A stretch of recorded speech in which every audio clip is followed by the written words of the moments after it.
Will there be $30 billion less in real estate agent commissions paid out every single year? Well, that seems to be the opinion of an analyst that we're going to look at today. So this article comes to us from moneywise.com. The writing is on the wall. $100 billion in annual real estate commissions could be cut by 30%. In other words, $30 billion. And wipe out half of America's 1.6 million realtors, experts say. Here's why reckoning may be coming. So we're going to get into the opinion, but right off the gate, there's something that we will want to look at. 1.6 million realtors. Yes, that's how many realtors are part of the association.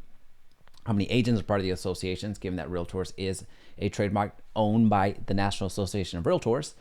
But as far as real estate agents, it's over 2 million.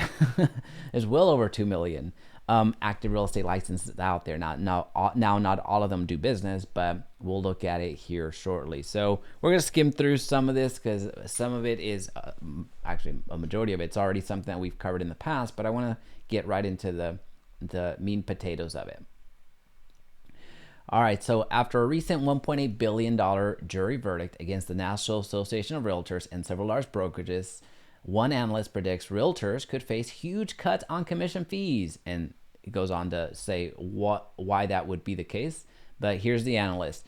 Ryan Tomasello, an analyst for investment banking firm Keefe, Bry something and Woods, published a report in October before the landmark ruling. So this was before the actual trial had concluded in Missouri was reached. According to the Wall Street Journal, in it, he predicted the result of the lawsuit and others like it taking place across the country. So the copycat lawsuits that happen, I think we're up to 20 lawsuits at the moment, could lead to a 30% reduction in the $100 billion Americans pay in real estate commissions each year. So a $30 billion reduction. So right off the gate, let me know in the comment section. Do you think this number is high? Do you think this number is low? Do you think that what the heck is going on? Let me know in the comment section below. I want to hear what you're thinking about this particular case.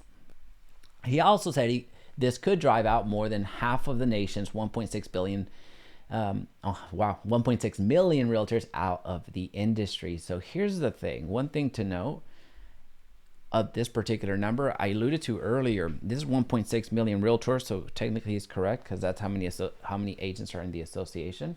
However, there's well over 2 million real estate licenses out there. So if you're looking for the impact, it's not just 1.6 million realtors, because this lawsuit, this ruling doesn't just impact people in this particular association. This impacts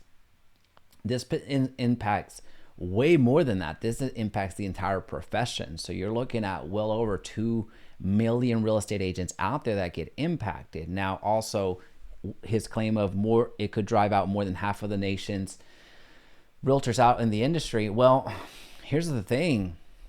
The market's been doing that forever. The failure rate in real estate for real estate agents is over 80% in the first 3 years. So one thing to who this is going to actually impact, though, we'll let me back up for a quick second. Last year, 2023, half of the real estate agents that exist out there right here and right now, half of them sold one home or less by 50% of the agents out there. So let's just round up, and let's just say 2 million agents out there. That means 1 million agents out there sold one home or less. Of course, we know that that's not enough to make an income. Not enough to make a full-time income. So that's one thing to note. We know that this verdict alone is not going to drive half of it. I don't think it's going to have that impact because the industry itself has been having that impact for a while. This verdict, what I do believe is going to end up doing is it's going to affect those individuals that are just making it, are the ones that are making $40,000, $50,000, $60,000, depending on where you are in the country. I suspect that it's going to affect them way more, because if they're just barely making it right now, and if commission compression continues to happen, if they keep the same volume, then that means they're making less money.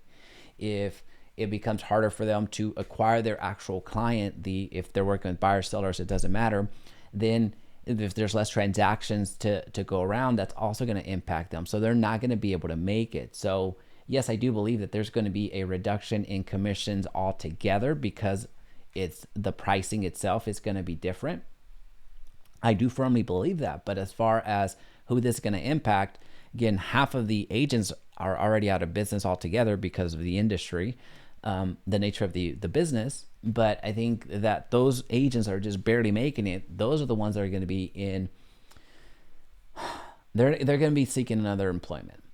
Why realtor commissions have been courting controversy. So we've covered this extensively in this channel already about the price fixing, collusion, and keeping real estate commission inflated, all that fun stuff. So we're not going to cover that today. Then there's an ad. What this means for the industry. This is something that I think would be good for us to see. The court decision and others to follow could have a long-term implication for the future of America's real estate industry. If plaintiffs continue to win lawsuits, the current system of commission split fees could change entirely, experts speculate. That is accurate. No speculation here. If a buyer decides to hire an agent, it could be at a negotiated fee that is constrained in part because their compensation may no longer be baked into the listing price, Kilman said. I do think that, well, for one, it's the negotiated fee has been negotiable from day one. So I don't necessarily think that now would be more pronounced. So yes, I do see a lot more folks looking to negotiate that part of the equation. I don't necessarily buy this whole it was baked into the compensation may no longer be baked into listing price. I don't necessarily think that. The big thing that came up from the lawsuit altogether was that the claim was that we were inflating the home values because of the commission percentage, all that fun stuff, and colluding to keep the price fixing going according to the plaintiff.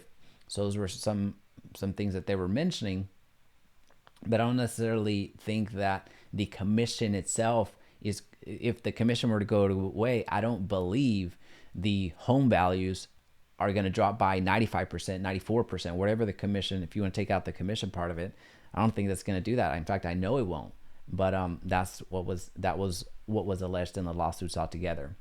Some buyers may even skip working with an agent entirely and try searching for homes on their own to save money. That's happening now, but again, I can't disprove that because this would be accurate. Some buyers that are going to try to go at it alone now that they have to front the bill. Same way that these home sellers and home buyers, mostly home sellers, that are putting up these lawsuits to try to get them to class action lawsuit.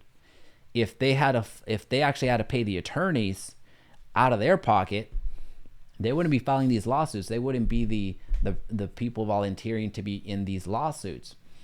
Given that it's contingency fees, meaning once the verdict is done, that's when the attorneys collect their 40%, 50%, 60% of the ruling. Same way that would happen. Yes, I do see that happening here with the buyers. If they're coming out of their pocket, they would be more incentivized to go at it alone, if you will.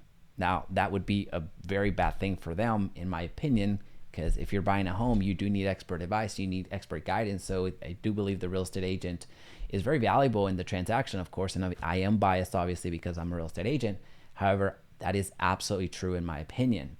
But same thing that could be said for, again, the people that are filing all these lawsuits. There's over 20 lawsuits right now, commission-based lawsuits across the country.